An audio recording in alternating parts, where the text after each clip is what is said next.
네, 오늘 말씀은요 마태복음 8장 14절에서 17절 말씀입니다. 마태복음 8장 14절에서 17절 말씀입니다. 오늘 말씀은요 마태복음 8장 14절에서 17절 말씀입니다. 네, 함께 읽겠습니다. 시작. 예수께서 베드로의 집에 들어가사 그의 장모가 열병으로 앓아 누운 것을 보시고 그의 손을 만지시니 열병이 떠나가고 여인이 일어나서 예수께 수종들더라. 저물매 사람들이 귀신 들린 자를 많이 데리고 예수께 오거늘 예수께서 말씀으로 귀신들을 쫓아내시고 병든 자들을 다 고치시니 이는 선지자 이사야를 통하여 하신 말씀에 우리의 연약한 것을 친히 담당하시고 병을 짊어지셨도다 함을 이루려 하심이었더라. 아멘. 네, 이 자리에 오신 분들은 모두 다 예수 그리스도를 믿으십니다. 믿으시죠? 네. 예수님께서 우리를 위해 죽으시고 다시 사신 사실을 믿고 그 예수님을 찬양하고 예배하기 위해서 오신 분들이 여기에서 계신 분들의 대부분입니다. 아니 전부일 수 있습니다. 만약 우리의 예배와 영상을 보시는 분들 중에서 혹시 예수님을 모르시는 분이나 혹은 확신이 없으신 분들이 있으시다면 예배와 영상을 통해 예수님이 믿어지는 역사가 일어나기를 소원합니다. 오늘 말씀을 통해 예수님을 믿는 자들이 삶 속에서 어떻게 살아야 하는지에 대해서 우리가 알아가기를 소원합니다. 예수님의 사랑과 우리에게 주신 소명을 다시 한번 묵상하는 시간이 되기를 소원합니다. 오늘 말씀은 예수님의 치유사역 후에 그 치유사역 가운데에 있는 말씀입니다. 예수님의 사역을 통해 우리의 삶의 방향을 알게 되기를 소원합니다. 네, 오늘도 먼저 우리 본문을 먼저 해석해 보기 원합니다. 오늘 본문은요 14절 15절 한번 읽어보겠습니다. 예수께서 베드로의 집에 들어가사 그의 장모가 열병으로 앓아 누운 것을 보시고 그의 손을 만지시니 열병이 떠나가고 여인이 일어나서 예수께 수종들더라. 예수님께서는요 베드로의 집에 들어가셨습니다. 그리고 베드로의 장모가 열병으로 누워있는 것을 보셨습니다. 그리고 손을 만지셨죠. 그랬더니 열병이 떠나갔어요. 열병이 떠나가자 베드로의 장모는 예수의 수종을 들었습니다. 우리는 사실 여기에서 이 간단한 사실에서 많은 것을 알 수가 있었어요. 알 수가 있습니다. 우리는 예수님께서 베드로의 집에 들어가셨다는 걸 보았죠. 그리고 병을 고치셨고요. 열병이 떠나갔죠. 이것은요 엄청난 사건입니다. 예수님은 당연히 몸을 치유를 하실 수 있는 분이시라는 걸 우리가 알기 때문에 이것이 그냥 그럭저럭 지나갈 수 있는 말씀일 수도 있지만요. 사실 예수님께서는 어찌 보면 율법을 어기고 행하신 행동이시기도 해요. 마태복음 7장에 보면요 나병 환자의 몸에 손을 대신 사건이 있으셨습니다. 예수님께서요. 그리고 이번에는요 열병에 걸린 여인의 손을 만지신 사건이 일어납니다. 나병 그리고 열병에 걸린 자는요 부정한 자에 속한 자들입니다. 나병이 부정한 병이라는 것은 많은 사람들이 알고 있습니다. 그러나 열병이 부정한 병이라는 것은 모르시는 분들도 많이 있습니다. 열병은요 상황에 따라서 부정한 병으로 취급이 될 수가 있었습니다. 지금이야 하나님께서 주신 어떤 의학의 발달로 열병 자체가, 그러니까 열이 나는 것 자체가 병이라기보다 우리의 어떤 몸에서의 문제가 생겨서 나오는 어떤 반응이라는 것들은 많은 분들이 알고 계십니다. 그래서 우리 안에 어떤 염증이 생기거나 우리 안에 잘못된 좀 아픈 부분이 있으면 몸에 열이 나기도 하고요. 그 환부에 열이 나기도 하는 그런 일들이 일어납니다. 지금은 우리가 많이 알고 있지만 그 당시에는 그렇게 많이 알고 있지 않았어요. 그래서 열이 나는 것 자체를 열병으로 취급하였습니다. 그리고 그 병에 걸린 사람들은요 그 사람들의 죄로 인함이라는 생각들이 좀 강했고요. 그래서 랍비들의 전승에 의하면 그 열병에 걸린 사람들은 부정한 자로 취급을 당하기도 하였다고 합니다.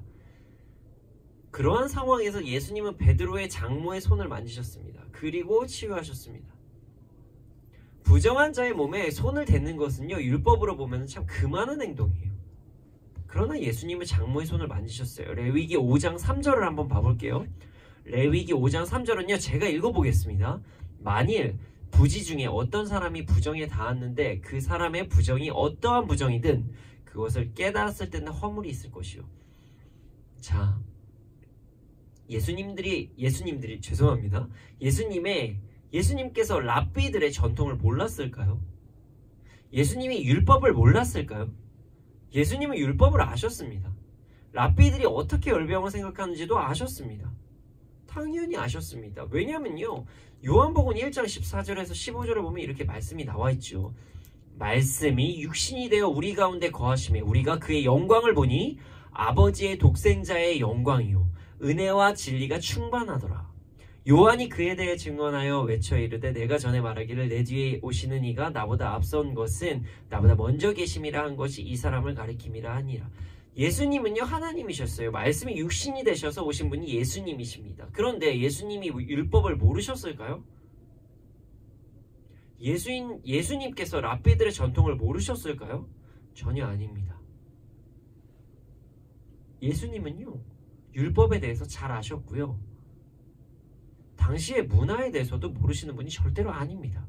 그런데 예수님은 베드로의 장모의 손을 잡으셨어요. 그리고 병을 고치셨어요. 자, 예수님은요 손을 만지심으로써 장모의 열병을 치유하셨다는 것입니다.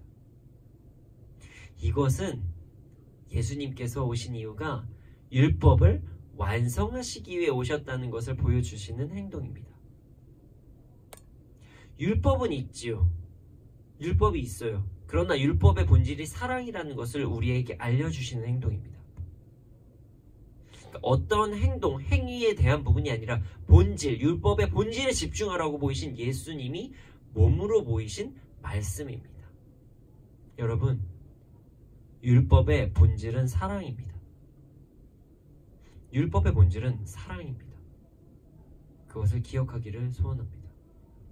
그리고 나서 예수님의 사랑을 받은 베드로의 장모는요, 예수님의 수종을 들기 시작했어요. 우리도 예수님의 사랑에 반응하는 삶을 살기를 소원합니다. 치유가 되자마자 예수님의 수종을 드는 베드로의 장모를 기억합시다. 그렇게 안 하셔도 예수님은 분명히 베드로의 장모를 사랑하셨어요. 그런 삶을 살지 않아도 분명히 예수님은 베드로의 장모를 사랑하셨다는 거예요. 그런데도요, 베드로의 장모는요, 바로 수종을 드는 역할을 합니다. 이것을 잊지 마십시오. 예수님의 사랑에 반응하시기를 바랍니다. 16절입니다. 저물매 사람들이 귀신 들린 자를 많이 데리고 예수께 오거늘 예수께서 말씀으로 귀신들을 쫓아내시고 병든 자들을 다 고치시니 당시에는요 의학이 발달하지 않아서요 원인을 모르는 병은 귀신 들린 자들이라고 표현하였습니다. 그리고 실제로 귀신 들린 자들도 많이 있었다고 합니다. 베드로의 집이 어느새 사역의 거점이 되셨고 많은 사람들이 귀신 들린 자들을 다 데리고 왔습니다. 그리고 예수님은요 말씀으로 귀신 들린 자들을 다 귀신에서 해방되게 하셨습니다. 병든 자들을 다 고쳐주셨습니다. 예수님은요 말씀으로 귀신을 쫓아내시고 병든 자들을 치유하시는 분이셨어요. 예수님은요 눌린 자들을 자유하게 하시고요 병든 자들을 회복시키는 분이십니다. 이 사실에 놀랄 필요가 전혀 없습니다. 왜냐하면요 예수님은 하나님이시거든요. 창조주께서 피조물을 회복시키는 것은 절대로 놀라운 일이 아닙니다. 우리 입장에서 보면 대단한 사건이죠. 와, 예수님이 귀신 들린 사람을 자유하게 하셨다고? 자, 예수님이 말씀으로 병든 자들을 치유하셨다고? 엄청난 사건이죠. 근데요, 예수님 입장에서 보시면요, 작은 질병이다, 귀신 들림이든 암 같은 큰 질병이든 모든 것이 다 문제가 되지 않았어요. 절름발에도 걸을 수 있고요. 맹인도 보게 되고요. 나병 환자도 자유하게 됩니다. 예수님은요 연약한 자들을 회복시켜 주셨습니다. 그런데 여기서 주의해야 될 것들이 있습니다. 뭐냐면요 모든 것을 다 영적으로 볼 필요는 없다는 것입니다. 정말 중요합니다. 말씀으로 모든 것이 다 치유가 되지만 예수님께서는 구분을 해주셨습니다. 이게 무슨 구분이냐면요 보시면 귀신 들린 자와 병든 자로 나누어서 회복시켜 주셨다는 거예요. 귀신 들린 자들이라고 해서 그런 사람들이 다 왔는데요 귀신 들린 자와 병든 자를 치유하셨다고 하셨어요. 자, 우리의 육체의 삶이 영적인 부분과 연관이 되지 않을 수는 없습니다. 우리의 영혼육이 분리가 되지 않아서예요. 그러나 우리의 육신의 모든 질병이 모두 다 귀신 들림, 어떤 영적인 것과 관계되지는 않습니다. 이것을 잘 알아야 됩니다. 제가 예를 들어서요. 며칠간 잠을 자지 않아요. 열심히 살아요. 몸을 혹사시켜요. 근데 갑자기 엄청난 추위, 뭐 예를 들어서 막 일교차가 아주 심한 환경이나 격한 운동을 하죠. 그럼 당연히 몸살 날 수밖에 없는 거예요.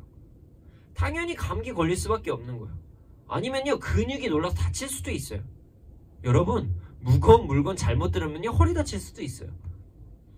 그런데 우리는 신앙생활을 오래 하다 보면 모든 것을 영적으로만 해석하려고 하는 오류를 범하기도 합니다.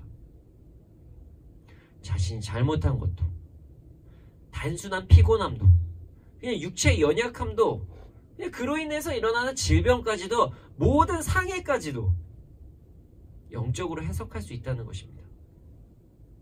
물론 맞습니다. 어느 정도는요. 왜냐하면요, 하나님 실수가 없으시죠. 그러니까 우리의 모든 삶을 계획하시고 인도하시기 때문에 그 모든 사건들을 통해서 깨달음은 얻을 수 있습니다. 아, 앞으로 내가 이런 걸 조심해야 되겠다.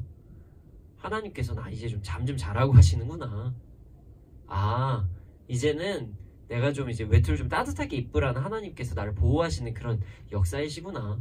뭐 이렇게 생각할 수 있죠. 그러나요, 모든 일을 다 영적인 부분으로만 해석을 하잖아요. 그럼 큰 위험에 빠질 수가 있다는 거예요. 자신을 정죄할 수도 있고요. 누군가를 정죄할 수도 있어요. 그리고요, 하나님께서 우리에게 허락하신 의학의 혜택을 받지 않으려고 하거나요, 아니면 자기중심적인 신앙에 빠질 수도 있어요. 우리는 항상 조심해야 됩니다. 여러분, 지금도 영적인 사건들은 많이 일어납니다. 눌린 자들에게 자유가 필요한 부분도 참 많아요. 그러나 모든 부분들이 귀신 들린 것, 모든 부분이 영적인 것으로 해석하는 것은요, 우리가 조심할 필요성이 있다는 거예요. 자, 저도요, 가끔 감기에 걸려요. 그리고 운동하다가요, 막 무릎을 다칠 때도 있어요. 그때요, 저는 먼저 기도를 합니다. 하나님, 제가 감기에 걸렸습니다. 치유해 주시옵소서. 하나님, 제가 지금 무릎이 아픕니다. 치유해 주시옵소서. 제 딸이 어디 아프다 그러면요, 기도부터 해달라고 해요. 그게 저희 집에서는 그게 습관화되어 있습니다.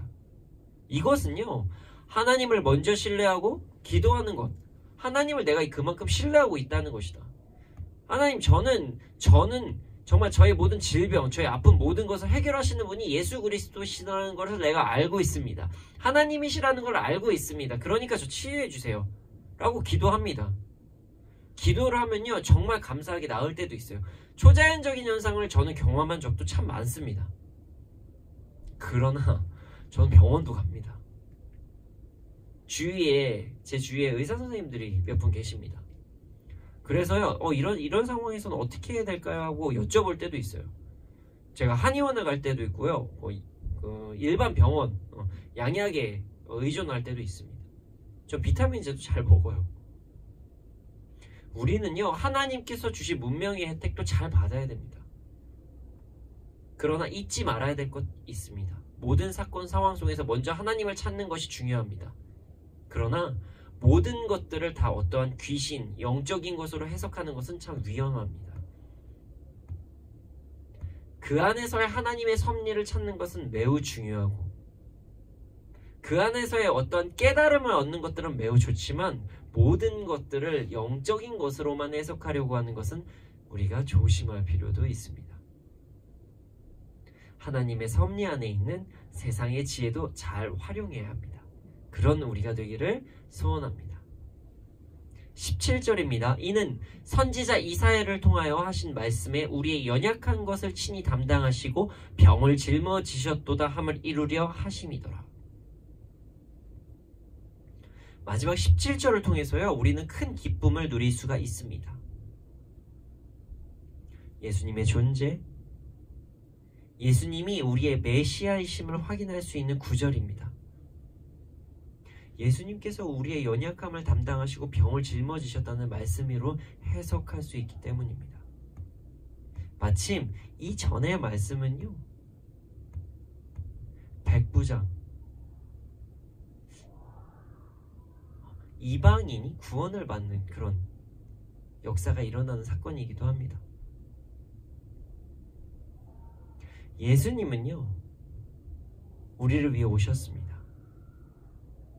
그리고 구속사를 이루셨습니다.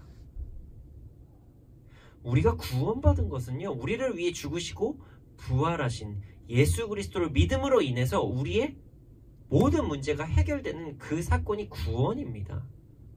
구원은요, 천국에서만 해당되는 것이 절대 아니에요. 이 땅에서도 구원을 누릴 수가 있어요. 예수 안에 구원이 있으니까요. 우리의 모든 문제를 해결하실 수가 있으시니까요. 그리고 이 땅에서도 우리가 자유하면서 살 수 있다는 것이에요.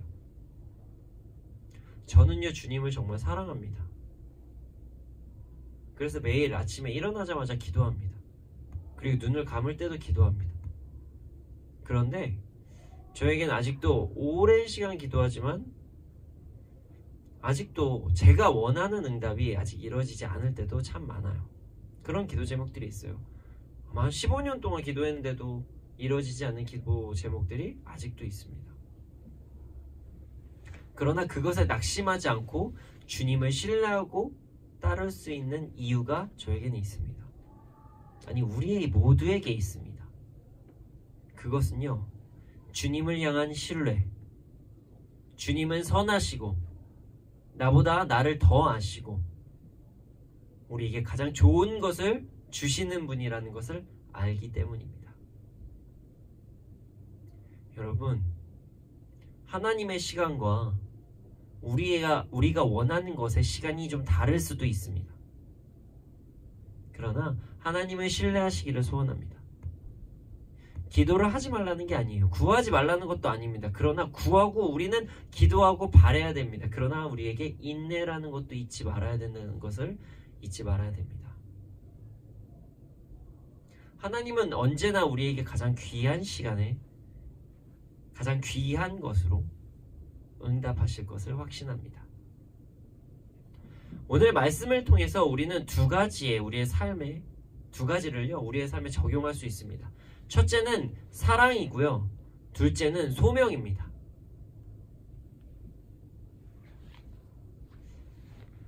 예수님은요, 우리를 사랑하셔서 이 땅에 오셨습니다. 그리고 세상에서 부정한 자들, 연약한 자들, 이 모든 자들을요, 고치셨어요. 예수님의 행동이 바리새인들한테는 참 불편한 행동으로 보여졌을 수도 있습니다. 보십시오. 그들에게 분명히 전통이라는 게 있는데 부정한 여인의 손을 만지고 나병 환자에게 막 손부터 갖다 대고 이런 것들은 율법에 위배되는 행동입니다. 율법에 보면 이런 자들과 함께 하지 않고 가까이 하지 말라고 분명히 나와 있기 때문입니다. 그러나 예수님은 손을 만지시고 손을 대시고 함께 하셨습니다. 예수님은요, 연약한 자들을 사랑하셨습니다. 그리고 지금 너무나도 연약한 우리, 크리스찬임에도 불구하고 가끔은 세상에 속한 자들보다도 더 큰 죄악을 질 때도 있는, 행할 때도 있는, 아니 행동만 안 할 뿐이지 내 머릿속에는 더 더러운 상상을 하고 더 더러운 미움을 가지고 있고, 그래서 그들과 전혀 다를 바 없어 보이는 우리의 삶에 예수님께서 다가오십니다. 예수님은요, 나병 환자, 베드로의 장인, 귀신 들린 자, 병든 자, 그리고 우리를 사랑하십니다. 예수님은 사랑하셔서 이 땅에 오셨습니다. 예수님은요, 가까이 하지 않아도 말씀만으로도 병과 귀신 들림에서 사람들이 자유함을 얻게 하실 수 있는 분명한 능력이 있으신 분이셨어요. 근데 제가 16절 한번 읽어볼게요. 저물매 사람들이 귀신 들린 자를 많이 데리고 예수께 오거늘 예수께서 말씀으로 귀신들을 쫓아내시고 병든 자들을 다 고치시니. 자, 베드로의 장마의 손을 만지셨다는 것이에요. 율법의 본질은 사랑이라는 것을 말씀하신 것입니다. 부정한 자들과 함께 있지 말라는 것은요, 죄와 질병의 전염성에 대한 것을 경고하신 것이에요. 원래 그 당시에는요, 장비들도 너무 열악했고요. 의학도 많이 발달되지 못했습니다. 뭐 지금이야 무균실, 뭐 보호 장비, 뭐 예를 들어서 방독면이나 방호복 뭐 이런 것들이 있어요. 그런데 그 당시에는 그런 것들이 없었거든요. 그래서 하나님께서는요, 질병과 죄의 전염성을 아시고 한 사람이라도 보호하시기 위해서요, 죄와 질병에 대한 율법을 주신 것입니다. 그러나 예수님 안에서는요, 질병과 죄는 아무것도 아니었어요. 치유와 정결로 변화가 되는, 회복이 되는 역사가 일어나는 것이었어요. 예수님의 사랑의 손길에 죄와 질병, 영적인 눌림들은 모두 다 떠나갑니다. 율법의 본질은요, 하나님의 사랑입니다. 우리를 지키시고 우리를 보호하시기 위한 사랑이었습니다. 그러나 눌려지고 질병이 있는 자들, 그리고 전염병이 있는 자들 모두 다 예수 그리스도의 자녀였거든요. 예수님은요, 그 자들에게 자유함을 주시고 고쳐주신 것입니다. 사랑하는 여러분, 율법의 본질이 하나님의 사랑임을 절대로 잊어서는 안 됩니다. 자, 우리의 삶에서도요, 질병, 억눌림이 찾아올 때가 있습니다. 죄로부터 자유하지 못할 때가 있다는 것이에요. 그때 우리의 반응을 잘 살펴보아야 됩니다. 누군가가 질병, 억눌림, 죄에 묶여 있거나 혹은 그 대상이 나일 때, 내가 그러할 때, 누구를 정죄하거나 내 안에 정죄감이 드는 것은요, 잘못된 것입니다. 질병과 억눌림과 죄는요, 우리가 싸워야 할 부분입니다. 그것으로 누군가 혹은 나를요, 정죄해서는 절대로 안 됩니다. 누군가가 연약함으로 인해 고통을 받고 있다면 사랑의 권면으로 그가 죄에서 자유할 수 있도록 돕고, 마음과 육신의 치유가 필요하면 기도와 위로와 아니면 가까운 병원으로 인도하면 되는 것입니다. 그리고 또한 그것이 나이에 해당할 때도 마찬가지입니다. 그러나 우리는 잘못 행할 때가 너무나도 많아요. 누군가가 죄를 범하거나 누군가가 불행한 일이 닥치면은 그 사람을 먼저 정죄할 때가 참 많습니다.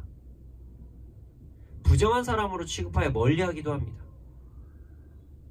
방독면 있고요, 방호복 있음에도 불구하고 그 사람을 막 멀리합니다.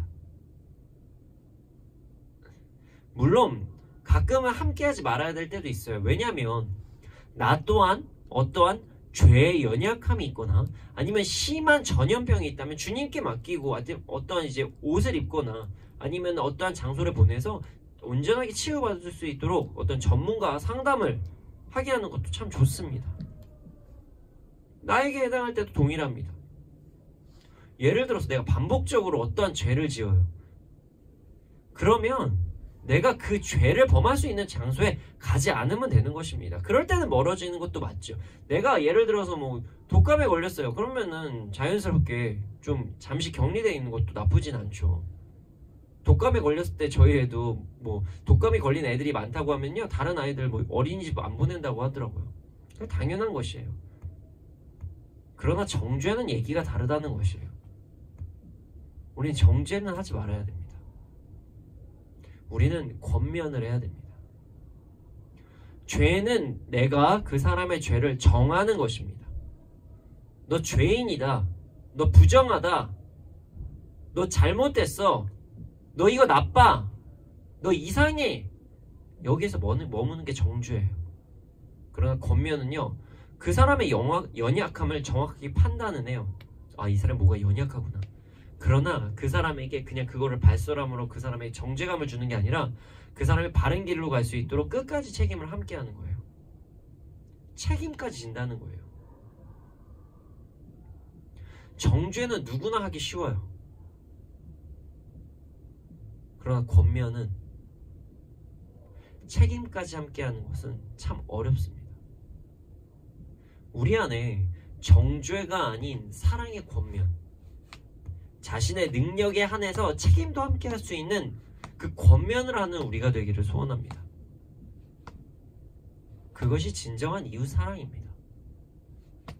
너 이거 못하잖아. 너 이거 잘못했잖아. 아 그래 그랬구나. 아유 네가 그렇지 뭐 라고 얘기하는 것은요 누구나 해요.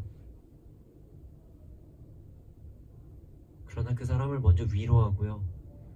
그 위로함으로 힘을 얻고 정말 주님께 나아갈 수 있도록, 질병에서 자유할 수 있도록 우리가 권면하기를 소원합니다. 두 번째는요, 소명을 우리가 알 수가 있습니다. 자, 베드로의 장모는 예수님께 치유를 받았습니다. 열병에서 자유를 얻게 되었다는 것이에요. 그리고 나서 무엇을 했죠? 바로 수종을 들었습니다.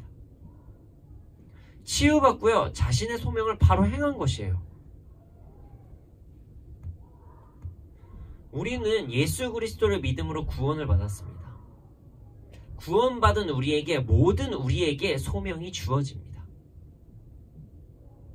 모두의 삶에, 우리 각자의 삶에요, 달란트는 전부 다 달라요. 부르심의 영역도 전부 다 달라요. 그러나 동일하게 받은 소명은 있습니다. 그것은 말씀을 보면서 알 수가 있는데요. 마태복음 22장 37절에서 40절을 통해 알 수 있습니다. 마태복음 22장 37절에서 40절을 통해 알 수 있습니다. 제가 읽어드릴게요. 예수께서 이르시되 내 마음을 다하고 목숨을 다하고 뜻을 다하여 주 너의 하나님을 사랑하라 하셨으니 이것은 크고 첫째 되는 계명이요 둘째도 그와 같으니 내 이웃을 내 자신과 같이 사랑하라 하셨으니 이 두 계명이 온 율법과 선지자의 강령이니라. 그것은 하나님과 이웃 사랑이라는 것, 하나님 사랑과 이웃 사랑이라는 것이에요. 우리의 소명이 하나님 사랑과 이웃 사랑이라는 것이에요. 자, 그럼 첫 번째 하나님 사랑에 대해서 먼저 알아봅시다. 구원받은 우리는요, 하나님을 사랑해야 돼요. 그렇다면 우리가 하나님을 사랑하는 것은 어떤 것일까요?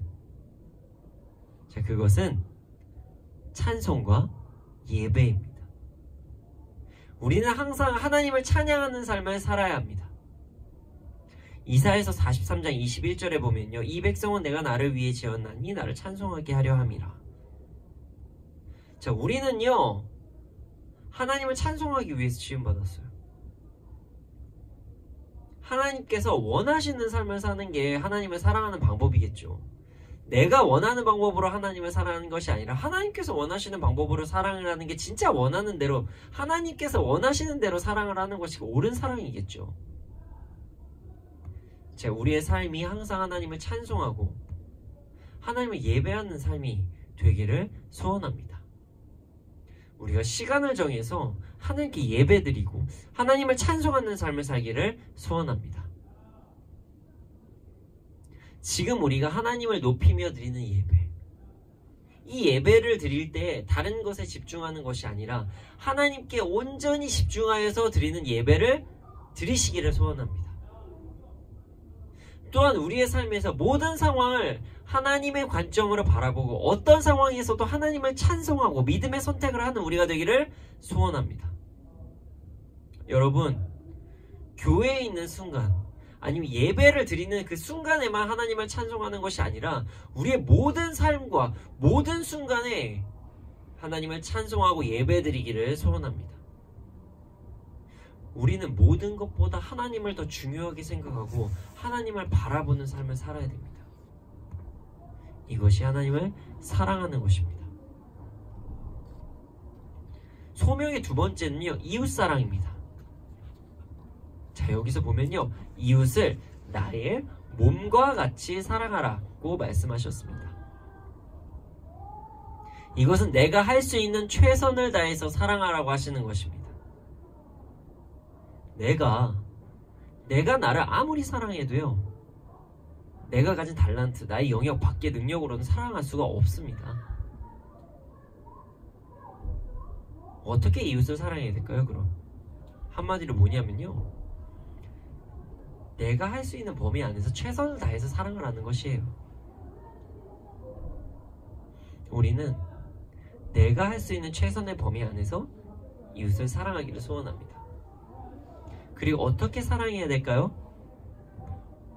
그냥 사랑하는 것이 아니라 올바른 필요를 채워줌으로 이웃을 사랑해야 됩니다. 자, 우리가 첫 번째로 이웃에게 필요를 채워줘야 될 게 무엇일까요? 바로 복음입니다. 이 세상에서 복음보다 중요한 것은 절대 없습니다. 우리의 삶의 중심이 복음입니다. 우리를 위해 예수께서 죽으시고 다시 사신 것을 믿음으로 구원받는다는 것, 그리고 그 구원은 이 땅에서도 누리고 천국에서도 누릴 수 있다는 사실을 우리는 전해야 됩니다. 또한 세상에 살면서 여러 가지 필요한 것들이 참 많습니다. 그리고 결핍도 참 많습니다. 인간의 결핍을 채워주는 것도 중요하지만 우리가 가장 중요시해야 될 것은 먼저 복음이라는 사실을 기억하십시오. 복음을 전하는 것이 이웃을 가장 사랑하는 것이라는 것을 절대로 잊어서는 안 됩니다. 우리 안에 예수 그리스도가 함께 하시지 않는 것보다 가장 큰 결핍은 없습니다. 예수가 없는 게 가장 큰 결핍입니다. 우리는 복음을 이웃에게 전해야 됩니다. 복음을 전하며 선한 필요를 채워줘야 됩니다. 이 땅에는요, 봉사단체들 진짜 많아요. 이웃을 돕겠다고 하는 NGO들도 참 많아요. 선한 영향력을 미치는 사람들 참 많단 말이에요. 우리는 눌린 자들, 연약한 자들 필요를 채워줘야 돼요. 그런데 복음이 앞서야 된다는 것이에요. 잊지 말아야 됩니다. 그리고 그들의 정말 필요한 부분도 함께 채워주어야 되는 것입니다. 위로가 필요한 자들에게는 위로를, 기도가 필요한 자들에게는 기도를, 권면이 필요한 자들에게는 권면을, 물질이 필요한 자들에게는 물질의 필요를 채워줘야 되는 것입니다. 주 안에서 이웃을 사랑하는 우리가 되기를 소원합니다. 근데 우리가 받은 소명, 하나님 사랑, 이웃 사랑에 주의할 점이 있습니다. 그 주의사항은요, 마태복음 22장 37절에서 40절을 다시 한번 보면요, 정확히 알 수 있습니다. 제가 한번 읽어보겠습니다. 예수께서 이르시되 네 마음과 목숨을 다하고 뜻을 다하여 주 너희 하나님을 사랑하라 하셨으니 이것이 크고 첫째 되는 계명이요 둘째도 그와 같으니 내 이웃을 내 자신같이 사랑하라 하셨으니 이 두 계명이 온 율법과 선지자의 강령이니라. 이웃 사랑이 아무리 중요하고 나를 사랑하는 것도 중요하지만 하나님 사랑보다 중요하진 않다는 것입니다. 하나님 사랑은 마음과 목숨과 뜻을 다하는 것입니다. 나보다 하나님을 더 사랑하는 것입니다. 그러나 이웃 사랑은요, 나와 같이 사랑하는 것이에요. 자, 그러면 어떤 사랑이 더 큽니까? 당연히 하나님을 사랑하는 것이 훨씬 크다는 것이에요. 자, 이웃 사랑을 할 때 하나님의 사랑을 넘어서 사랑하는 것은요, 잘못된 행동이에요. 그때는요, 그 사랑을 잠시 어찌 보면 멈춰야 됩니다. 자, 이웃사랑이라는 핑계하에 죄를 범하는 것 같은 과정이 생긴다면 그것도 멈춰야 됩니다. 이웃사랑하는 것에 너무 집중해서 하나님 사랑하는 것을 놓치면요, 그것도 잠시 생각해 봐야 된다는 것이에요. 자, 복음을 전하기 전에 이웃의 마음이 강팍한 상황에 있으면 먼저 위로하는 거 중요합니다. 치유하는 거 중요합니다. 필요를 먼저 채워주는 것도요, 너무나도 중요해요. 잘못된 것은 아니에요. 그런데요, 위로나 치유, 필요를 채워주는 것에 너무 집중을 해서요, 복음을 전하지 못하는 것, 그리고 우리가 하나님을 찬양하지 못하고 그 하나님을 찬양하는 것조차 내려놔야 되는 상황까지 발생된다면 그것은 잘못된 행동이라는 것이에요. 우리는 하나님 사랑과 이웃 사랑을요, 주 안에서 잘 해야 됩니다. 오늘 우리는 말씀을 통해서 사랑과 소명에 대해서 알게 되었습니다. 예수님은 율법을 완성하시기 위해서 이 땅에 오셨습니다.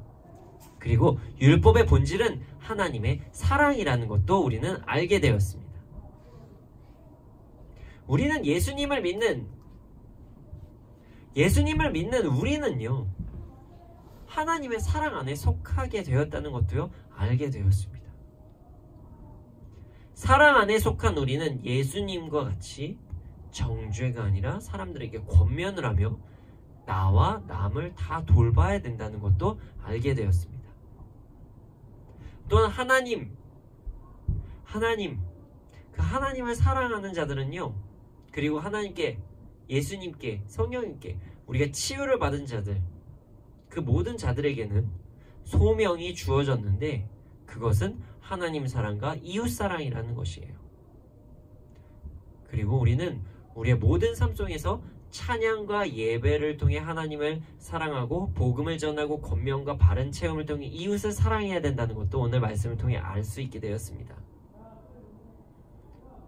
그리고 무엇보다 가장 중요한 것이 하나님 사랑이라는 것, 그것 또한 알 수 있었습니다. 오늘 말씀을 통해 우리의 삶에 하나님의 사랑이 채워지기를 소원합니다. 우리의 삶의 치유와 회복이 일어나기를 소원합니다. 그리고 치유와 회복을 얻은 우리 모두가 하나님 사랑과 이웃 사랑을 행하는 자가 되기를 소원합니다.